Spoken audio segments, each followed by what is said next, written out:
Today, we created this shoe advertisement. And here's how we did it. First, hang your shoe on a fishing line or something really small and easy to remove in post. And we're in.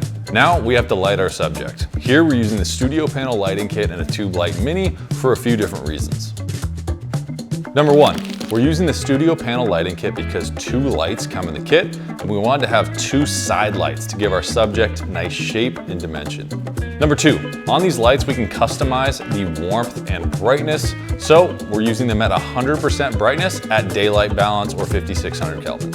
And lastly, the studio panels come with barn doors. We really wanted to control the spill of light to make sure the light doesn't hit our background, so the barn doors are perfect.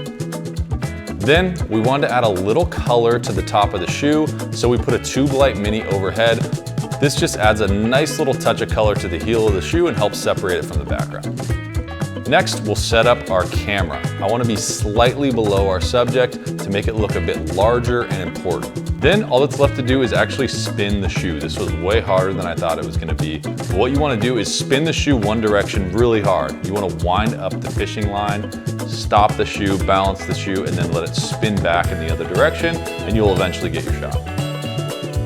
Well, there you have it, a quick light tip on how we brought the shoe advertisement to life. Make sure you like and follow for more light tips like this. We'll see you next time.